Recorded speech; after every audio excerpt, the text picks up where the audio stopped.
Halos 20 taon na ang nakalipas, isang liblib na isla ang muntik ng masira dahil sa biglaang pagdami ng mga daga at bubwit. Nang sa pilitang nagsama-sama ang napakaraming daga at mga penguin sa isang maliit na isla, walang sino man ang nakaisip kung ano ang maaaring mangyari.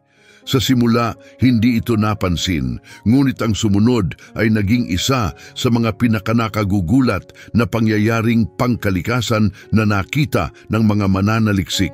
Sinimulang atakihin ng mga daga at bubwit ang mga katutubong hayop at sinira ang mga lugar kung saan nangingitlog ang mga ibon. Sa umpisa, maliit lang ang mga pagbabagong nangyari, halos hindi mapansin. Ngunit di nagtagal, nagsimulang gumuho ang isla sa paraang hindi inaasahan. Nagsimulang maglaho ang mga halaman na nagpasimula ng sunod-sunod na epekto sa lahat ng nabubuhay. Ito ang pambihirang kwento ng Macquarie Island, isang kwento kung paanong ang isang maliit na pagkakamali ay nauwi sa malaking pagbagsak ng kapaligiran. Isang islang tila nakalimutan ng panahon. Matatagpuan ang Macquarie Island sa malawak at marahas na Southern Ocean. Isa itong 34 na kilometrong pahabang lupain na matagal na panahon ay tila tahimik at hindi naaabala. Ngunit hindi magtatagal, ito ang magiging tagpuan ng isa sa mga pinakanakabibiglang pangyayaring ekolohikal sa kasaysayan. Noong 1810, nang unang makarating doon ang mga manlalakbay, natuklasan nila ang isang mundong kakaiba. Puno ng dambuhalang elephant seals, ang mga dalampasigan nagpapahinga sa ilalim ng araw, samantalang ang mga kolonya ng Royal Penguins ay pumuno sa hangin ng kanilang masiglang huni. Ngunit ang tunay na kahanga-hanga sa islang ito ay ang matatagpuan sa likod ng baybayin. May mga parang ng matataas na damo na umaabot sa taas ng tao, bumubuo ng makakapal na damuhan. Ang mga malalaking halamang dahon gaya ng Macquarie cabbage ay nakatayo ng buong dangal sa tanawin. Isa itong paraisong ligaw, isang paraisong hinubog ng panahon at hindi pa nadadampian ng tao. Ang mga hayop doon ay umunlad ng walang panganib. Hindi kailanman kinailangang matutong ipagtanggol ang kanilang sarili laban sa mandaragit tulad ng mga petrel. Lumilipad sila sa karagatan tuwing araw at umuuwi sa gabi upang manguhol sa ilalim ng lupa. Daan-daang taon itong gumana para sa kanilang kaligtasan hanggang sa nagbago ang lahat.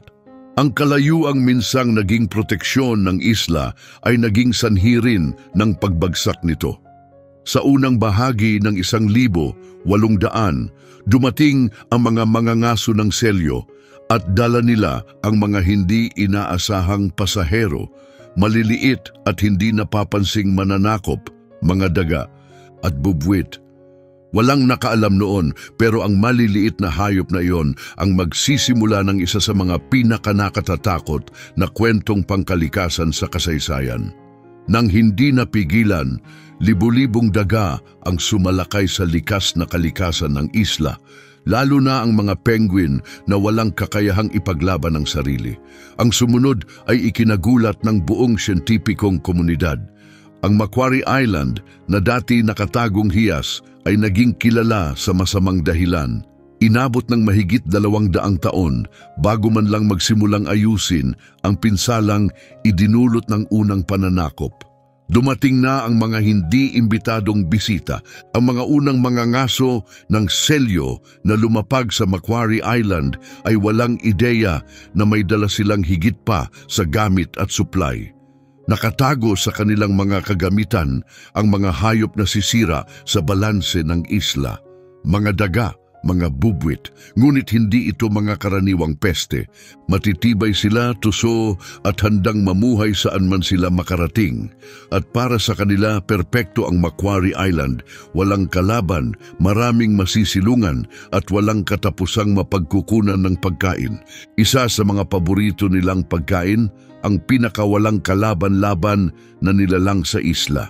Ang mga petrel na dati ligtas sa kanilang mga lungga, ang unang naging biktima.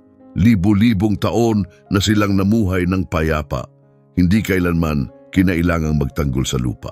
Ngunit ngayon, ang mga lugar na minsang ligtas ay naging kainan ng mga gutom na daga. At hindi sila tumigil sa itlog. Natutunan nilang ang mga sisiw ay madaling hulihin. Maging ang matatandang ibon na natutulog ay hindi naligtas. Walang hanggan ang gana nila. Kinain nila ang lahat. Halaman, buto, prutas at usbong, walang iniwang buhay. Samantala ang mga bubwit, bagamat mas maliit, ay mas marami. Inatake nila ang mga insekto.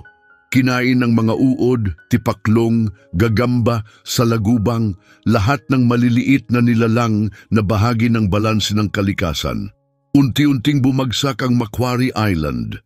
Sa simula, ang mga mangangaso ng selyo ay napansin lamang ang mga daga na sinisira ang kanilang mga supply. Laganap ang mga daga at bubwit, sumisira ng pagkain at nagpapahirap sa pamumuhay. Kailangang gumawa ng paraan at ang sagot ay tila simple. Ano bang hayop ang mahusay manghuli ng daga? Mga pusa. Hindi alam kung sinadya ba silang dalhin o napadpad lang. Pero noong unang bahagi ng 1,800, naging bahagi na ng isla ang mga pusa. At kasama nila lalo lang lumala ang sitwasyon. Ngayon, masikip na ang isla, libu-libong daga, napakaraming bubwit, gumagalang mga pusa at mga katutubong penguin, lahat nagsisiksikan sa iisang lugar. Ang sumunod ay naging isa sa mga pinakamatinding sakunang ekolohikal na naitala ng mga mananaliksik. Patunay ito na ang pagsasama ng mga daga at penguin sa isang liblib na isla ay maaaring magdulot ng bangungot na walang nakaasahan. Kapag ang solusyon ay nagiging problema, dinala ang mga pusa upang habulin ng mga daga sa Macquarie Island. Umaasa silang maibabalik ang balanse. Likas na mangangaso ang mga pusa at ang mga daga ay dapat sanang madali para sa kanila. Sa simula, tila gumagana ang plano. Ngunit sa liblib na islang ito, kung saan hindi kailanman natutong matakot ang mga ibon sa mga mandaragit, natagpuan ng mga pusa ang mas madaling biktima. Sa halip na habulin ng mga daga, itinutuon nila ang atensyon sa mga ibong dagat, banayad, walang depensa, at walang kamalay-malay sa panganib. Daan-daang taon nang nabubuhay ang mga ibong ito nang hindi kailangang tumakas o lumaban. Hindi nila kinilala ang banta, hindi nila alam kung paano tatakas. At ang mga pusa, hindi lang nangangaso para mabuhay. Nanghuhuli sila para maglibang. Ang sumunod ay isang alon ng pagkawasak na hindi pa nakita kailanman sa isla. Isa itong masaker. Taon-taon, tinatayang 60,000 ibong dagat ang pinapatay ng mga pusa. Higit sa 100 at 60 kada araw. Ang mga uri ng ibon na tahimik nang namuhay sa loob ng maraming salinlahi ay nagsimulang mawala. Ang Macquarie Island Rail, isang maliit na ibong hindi marunong lumipad, ay tuluyang nawala. Nawalan din ng bakas ang makukulay na parakit ng isla. Sa kabuuan, mahigit 10 uri ng ibong dagat ang tuluyang nawala, ang ilan hindi man lang naitala o naaaral, samantala patuloy ang pagsabog ng populasyon ng daga. Habang abala ang mga pusa sa panghuhuli ng mga ibon, walang tigil ang mga daga sa pagsalakay sa mga pugad, pagsira ng mga halaman at pagkalat sa buong isla. Ang solusyong inaakalang aayos sa problema ay lalo lang nagpalala sa lahat. Pagkatapos, noong 1878, may isa na namang ideya na sa paningin ng iba ay makatutulong. Ayon sa isang lumang taktika ng kaligtasan, may nagpakawala ng mga kuneho sa isla. Ang layunin, magkaroon ng pagkain kung sakaling may mga marinong ma-stranded doon. Ngunit walang nakaisip kung ano ang mangyayari kapag ang mga kuneho ay napadpad sa isang islang hitik sa halaman at walang kalaban. Mabilis silang dumami. Pagsapit ng dekada 60, higit 100,000, 1,000 at 100 kuneho na ang malayang gumagala sa isla. At hindi sila inosente. Isa silang mga makinang kumakain, nilalantakan ng lahat ng madaanan, ang dambuhalang mga halamang gamot, ang makakapal na damuhan. Kahit ang mga ugat sa ilalim ng lupa ay pinagpipistahan, nagsimulang gumuho ang mga burol habang nawawala ang mga pananim. Ang dating masiglang isla ay naging tuyot, wasak at halos walang laman. At ang pinakamasama, hindi pa dumarating ang tunay na halaga ng pagpapabaya sa mga daga na mamuhay sa tabi ng mga penguin sa maliit na islang ito ay malapit ng isiwalat sa pinakamasaklap na paraan. Isang nawalang paraiso. Pagsapit ng kalagitnaan ng ika-20 siglo, halos hindi na makilala ang Macquarie Island. Wala na ang hiwagang unang natuklasan ng mga manlalakbay. Ang dating luntiang kalikasan ay naging kalat-kalat na lupang kalbo at wasak. Halos wala na ang matataas na damo. Ang malalaking halamang gamot ay nanlupaypay na lamang. Hindi ka pani-paniwala ang pagbabago. Para na itong lugar ng digmaan kaysa isang protektadong santuwaryo. Malaki ang naging kasalanan ng mga kuneho sa pagkawasak. Sinira nila ang halos 40% ng mga halaman sa isla. Hindi lang sila ngumuya ng dahon, binunot nila ang buong halaman, hinukay hanggang sa kaibuturan para sa pagkain. At nang wala ng halaman, patuloy pa rin silang naghuhukay, iniwang wasak ang kapaligiran. Ang natiray parang ibabaw ng buwan, may peklat, hubad at unti-unting bumabagsak. Pagkatapos, may isang trahedyang yumanig sa buong mundo. Noong Setyembre 2006, isang malaking pagguho ng lupa ang tumama sa Lusitania Bay, tirahan ng isa sa pinakamalalaking kolonya ng king penguins sa isla. Taon ng pinsala mula sa mga kuneho at pagguho ng lupa ang nagpahina sa kalupaan. Biglang gumuho ang 500 metro kuwadrado ng burol, nilibing ng buhay ang daan-daan na king penguins. Naging laman ito ng balita, isang sandaling puno ng dalamhati at malinaw na senyales na lumampas na sa hangganan ng isla. Sa ibang bahagi, halos hindi na makasurvive ang mga natitirang ibon dahil wala ng mga halaman para pagtaguan ng mga pugad, lantad na sila. Ang mga sisiw ng albatros na nagpapahinga sa gilid ng bangin ay madaling naging pagkain ng mga mandaragit tulad ng skuas. Ang mga petrel at penguin na dating naghahari sa liblib na mundong ito, ngayon ay nanganganib sa bawat hakbang. Ang mga siyentipikong bumisita sa isla noong panahong yon ay nabigla sa pagkasira. Isa sa kanila ang nagsabi na para lang itong pastulan, isang tahimik ngunit masakit na paraan ng pagsasabing halos nawala na ang ligaw na ganda ng isla. Hindi lang ito nakikita. Sa ibang bahagi, hindi na kailanman maibabalik. At habang naghihirap ang isla, patuloy ang pagdami ng mga daga. Sa kaunti na lang na natitirang pusa, umabot sa mahigit 36,000 ang mga daga. Malaya silang gumagala sa isla, nilalapa ang mga itlog ng ibon, bihirang mga buto at lahat ng masumpungan. Ganon din ang mga bubwit. Walang patid, higit 100,000 ang patuloy sa pag-uya ng mga natitirang bahagi ng dating masiglang kalikasan. Ang ilan sa pinakabihirang hayop sa Macquarie Island ay nanatiling buhay lamang dahil sa maliliit na kulungang itinayo ng mga siyentipiko. 2 natatanging uri ng orkidyas na sa isla lamang matatagpuan ay umaasa na lamang sa tulong ng tao para manatiling buhay. Ang tunay na trahedya ng Macquarie Island ay naging malinaw at masakit.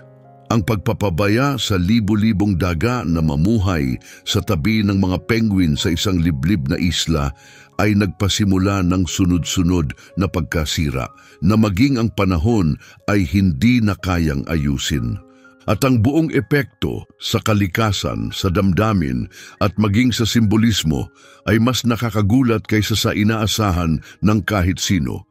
Isang nakapanlulumong epekto ng domino. Ang nangyari sa Macquarie Island ay hindi lang simpleng paglamon ng mga hayop sa mga halaman. Agad na napagtanto ng mga siyentipiko na may mas mapanganib silang nasasaksihan. Isang pangyayaring tinatawag na trophic cascade. Ito ang tawag kapag may kaguluhan sa isang bahagi ng food chain na nagdudulot ng malawak, hindi inaasahang epekto sa buong ekosistema. At mabilis na naging pinakamatingkad na halimbawa ang Macquarie Island, ngunit mas malala pa. Nagsimula ang lahat sa isang desisyong noong una ay tila matalino. Dinala ang mga pusa upang harapin ang problema sa mga daga at bubwit. Ngunit sa halip na masolusyonan ito, nadiskubre ng mga pusa na mas madaling hulihin ang mga ibong dagat. Bumagsak ang bilang ng mga ibon. Sinundan ito ng isa pang desisyong mukhang tama. Napagtanto ng mga opisyal ang matinding pinsalang dulot ng mga pusa. Kaya noong 1985, sinimulan ng isang plano para alisin sila. Isa-isa silang tinuntun. Pagsapit ng Hunyo 2000, umabot sa 2,479 na pusa ang napatay. Sa unang pagkakataon sa loob ng halos 200 taon, malaya na sa mga pusa ang isla. Sa simula, mukhang tagumpay ito. Ang mga ibong matagal nang nawala ay nagsimulang bumalik. Muli na namang nakita ang mga asul at tabuhing petrel sa pangunahing isla.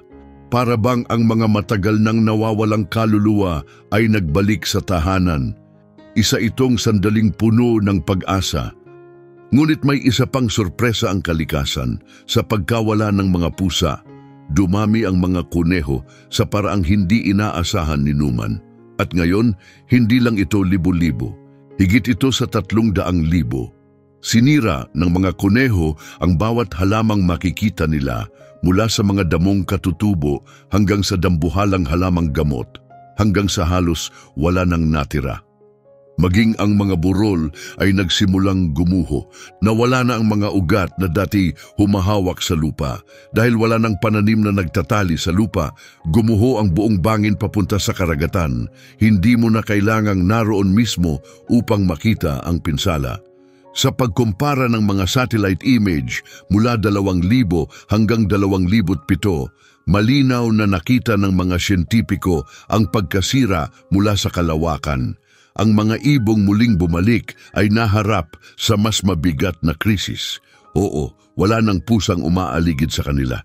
Ngunit wala na ring ligtas na lugar para palakihin ang kanilang mga anak.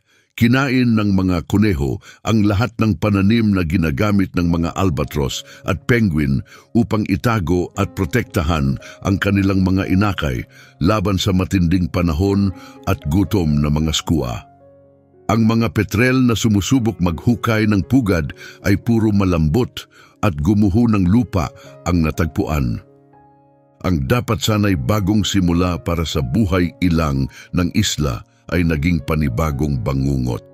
Sa huli, kinailangan tanggapin ng mga siyentipiko ang isang masakit na katotohanan. Hindi lang ito tungkol sa mga daga, kuneho o pusa. Ito ay isang mahabang sunod-sunod na reaksyong nagsimula nang iwan ang mga daga kasama ang mga penguin sa isang marupok at di handang isla at sinundan ng serye ng maling solusyon. Lumala nang lumala ang sitwasyon at hindi na sapat ang maliliit na hakbang. Kung may natitira pang pag-asa para sa Macquarie Island, kailangan nito ng matapang na hakbang, isang ganap na pagbabago. Ang huling pagsubok, pagsapit ng 2007, naging larawan na ng kalamidad ang isla.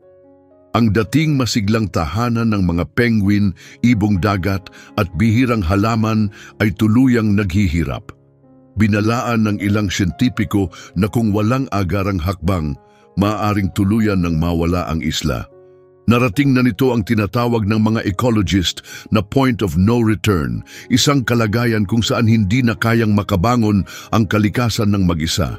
Nakita ng pamahalaang Australian at Tasmanian ang iisang solusyon. Kailangang alisin ang lahat ng hayop na hindi katutubo. Hindi lang ilan, hindi lang ang pinakamapinsala, kundi bawat isa, lahat ng daga, bubwit at kuneho.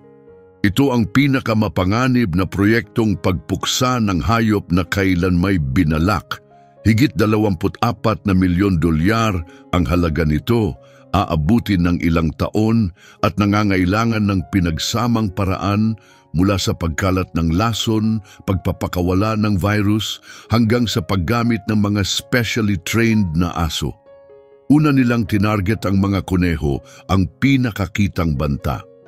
Noong 1968, nagpakawala ang mga siyentipiko ng isang virus na tinawag na myxoma na nagpababa sa populasyon ng kuneho sa humigit kumulang 20,000. Ngunit hindi ito sapat. Sa pagkakataong ito, gumamit sila ng mas mabagsik na paraan. Ang rabbit calicivirus, kilala rin bilang rabbit hemorrhagic disease. Noong Pebrero 2011, binagsakan ng carrot bait na may virus ang mga lugar na pinakamatindi ang pinsala. Mabilis at malupit ang naging epekto. Mabilis kumalat ang virus sa mga kolonya ng kuneho at halos ubos silang lahat sa loob ng ilang buwan. Pagkatapos, sinimula ng aerial phase, gumamit ng helicopter upang ikalat ang 300 toneladang lason sa buong isla, mga berdeng pellet na dinisenyong pumatay sa parehong kuneho at daga. Kritikal ang tiyempo.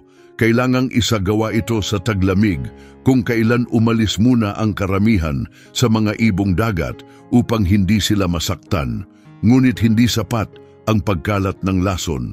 Upang maiwasan ang pagkalason ng mga ibong kumakain ng patay na hayop, kinailangang tanggalin ng mga manggagawa ang libu-libong bangkay ng hayop ng mano-mano.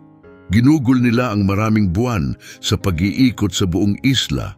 Kinokolekta ang mga katawan ng kuneho at daga mula sa bawat sulok. Ngunit ang pinakamalaking panganib ay hindi iyong mga nakikita, kundi iyong hindi. Sapat na ang isang nagtatagong daga o kuneho sa isang kuweba o likod ng bato upang sirain ang lahat ng kanilang pinaghirapan. Kahit ilang hayop lang ang makaligtas, maaari nilang paramihin muli ang kanilang bilang sa loob lang ng ilang taon. Kaya isinagawa ang pinaka-espesyal na bahagi ng plano, ang mga aso.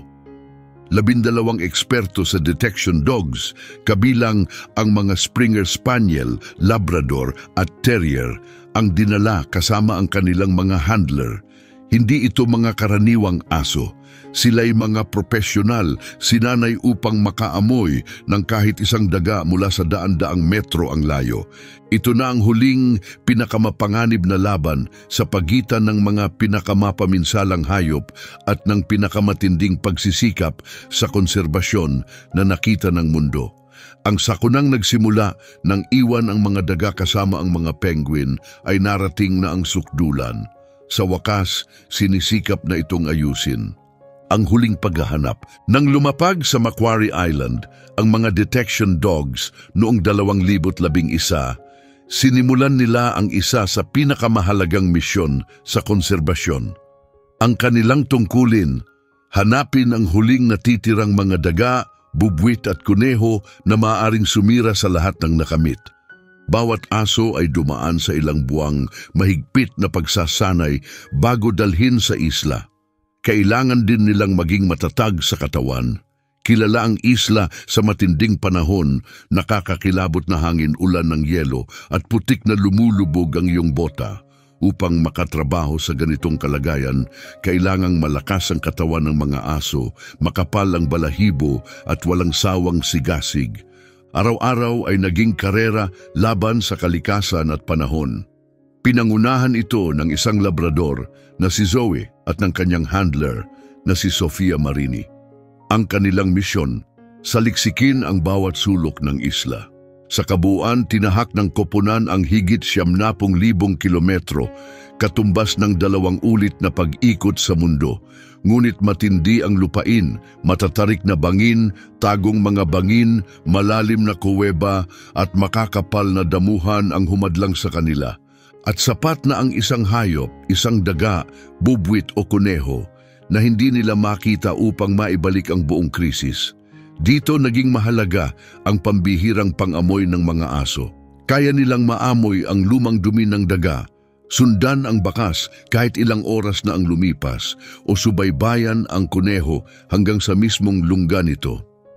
Araw-araw, umakyat sila sa mabatong dalisdis, tumawid sa matataas na damo at gumapang sa mga kuweba, sinusundan ang bawat palatandaan hanggang sa dumating ang isang makasaysayang tagpo. Noong huling bahagi ng 2011, may natuklasan si Zoe na hinding-hindi makakalimutan. Sa isang liblib at masukal na bahagi ng isla, natagpuan niya ang huling grupo ng kuneho, isang inang kuneho at ang kanyang mga anak, isang nakakakilig at nakakatakot na sandali. Nakakakilig dahil pinatunayan nitong kayang hanapin ng mga aso ang kahit pinakatagong hayop. Nakakatakot dahil kung nabuhay sila hanggang ngayon, baka may iba pa sa paligid. Isa itong babala, hindi pa tapos ang misyon, lalong pinaigting ang paghahanap. Dumating ang mas maraming aso, nagtrabaho ang mga koponan araw at gabi. Sa tuwing may naamoy ang isang aso, itinuturing itong malaking tagumpay.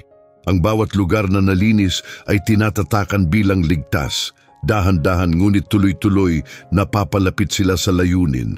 Pagsapit ng 2013, wala nang palatandaan ng mga kuneho, daga o bubwit sa loob ng ilang buwan. Ngunit ayaw pa ring magdiwang ng mga siyentipiko. Tinuruan na sila ng isla na laging mag-ingat.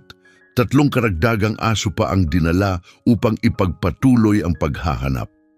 Walang pwedeng ipagsapalaran, lahat, ang mga lason, ang mga virus, ang maraming buwang paghahanap ay nauwi sa sandaling ito. Ang sakunang dulot ng pagpapabaya sa mga daga na mamuhay kasama ang mga penguin ay halos sumira sa isla. Ngunit ngayon, may pag-asa na ang kalikasan na makabawi. Ang sandaling nagmarka ng lahat. Noong Abril 8, 2014, isang makasaysayang araw ang naitala sa mundo ng konserbasyon.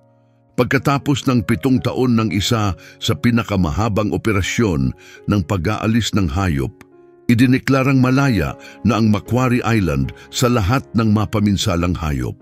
Sa unang pagkakataon, sa loob ng mahigit 2 siglo, wala ng daga, bubwit o kuneho sa isla. Ibinigay ang deklarasyon matapos ang 2 taong paghihintay, panahong walang naitalang kahit anong hayop. Hindi ito batay sa pag-asa.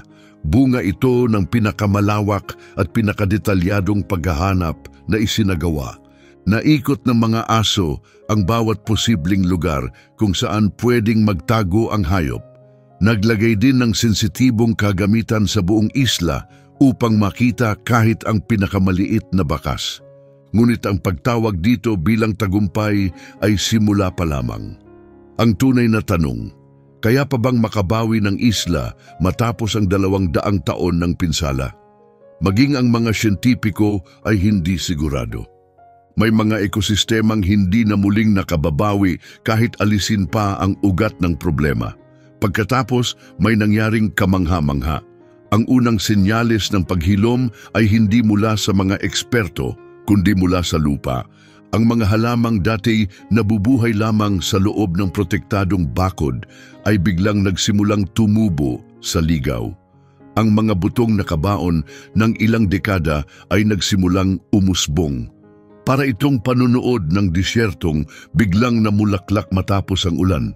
Si Sofia Marini, ang handler na nakahanap sa huling mga kuneho, ay nagpasyang manatili at magtrabaho bilang siyentipiko. Gusto niyang masaksihan ang pagbabagong unti-unting nangyayari sa isla. Ang tinatawag noon ng iba na magandang pastulan ay muling nagiging ligaw at muling nagkakaroon ng buhay. Muling sumibol ang tussock grass, taas na lampas tao. Ang mga dambuhalang halamang namumulaklak na minsang naging simbolo ng isla ay muling bumalik sa kanilang lugar. Sa loob lang ng ilang taon, ang mga dating tuyot at patay na bahagi ng isla ay naging luntian muli.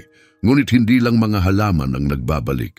Mas mabilis pa sa inaasahan ang pagbabalik ng mga ibon. Ang mga uri ng ibong halos wala nang natira ay nagsimulang muling manguhol. Ang white-headed petrels na halos naubos noong 2001 ay dumami na muli.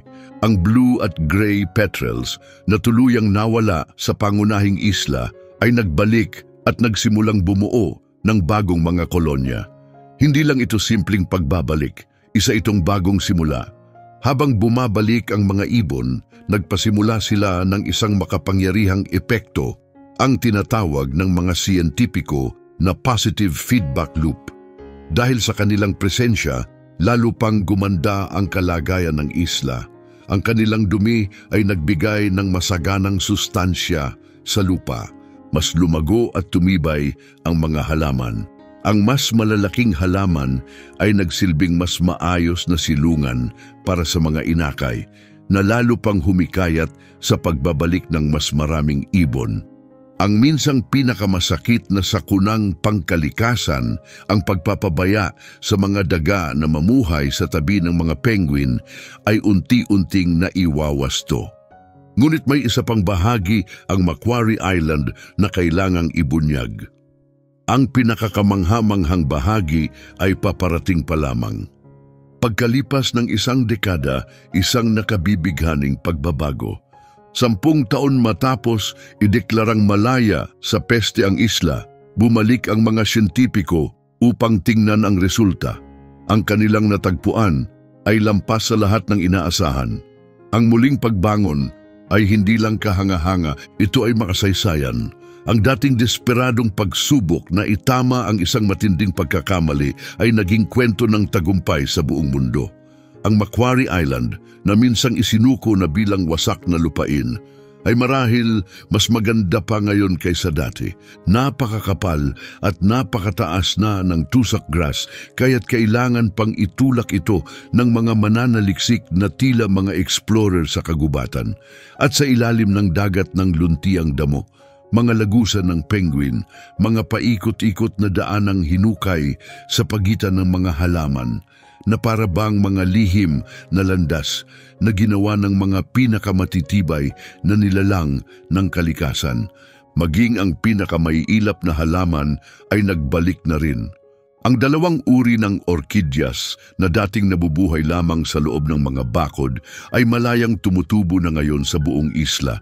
Ang isang bihirang halamang gamot, ang Hupersia australiana na dati kakaunti na lang ang natitira, ay patuloy na dumarami taon-taon. Naniniwala ngayon ang mga eksperto na mas maraming katutubong hayop ang naninirahan ngayon sa Macquarie Island kaysa sa anumang panahon sa nakaraang 150 taon. Ngunit ang pinakanakagugulat ay kung gaano ito kabilis nangyari. Inasahan ng mga siyentipiko na aabutin ito ng 30 hanggang 50 taon. Ngunit sa loob lang ng ilang taon, nakita na nila ang napakalaking pagbabago. Ang ilang populasyon ng ibon ay lumalaki ng 10% kada taon, isang pambihirang bilis sa mundo ng konserbasyon. Ang tagumpay ng Macquarie ay nakaimpluwensya na rin sa ibang bansa. Gumagamit na ngayon ang New Zealand ng katulad na paraan upang magplano ng malakihang pagtanggal ng peste sa mas malalaking isla tulad ng Rakiura Stewart Island. Ang sinimulan sa isang liblib na isla ay ngayoy humuhubog sa konserbasyon sa buong mundo. Gayunpaman, nananatiling marupok ang proteksyon ng Macquarie. Ngayon, mahigpit itong binabantayan ng mga patakaran sa biosecurity. Bawat barko ay sinusuri bago dumaong. May mga espesyal na asong sinanay upang siyasatin ang mga kargamento. Bawat bagay, mga backpack, kagamitan, kahit bulsa ng coat ay nililinis at binu-vacuum upang hindi makapasok ang peste. Malinaw ang mensahe, mas madali at mas mura ang pag-iwas sa sakuna kaysa sa pagsasaayos nito. Kaya ano ang itinuturo ng kwentong ito tungkol sa mga daga, penguin at pagbangon? Na bagaman kayang sirain ng tao ang kalikasan, kaya rin nating pagalingin ito. Ang Macquarie Island ay buhay na patunay na posible ang muling pagbabalik. Anong bahagi ng kwentong ito ang pinakanagulat ka? Nakakita ka na ba ng mga dayuhang hayop na nakaapekto sa kalikasan sa inyong lugar? Ibahagi ang iyong saloobin sa mga komento at tulungan ipakalat ang kwentong ito, isang paalala kung ano ang kaya nating makamit kapag pinili nating protektahan ang ating planeta.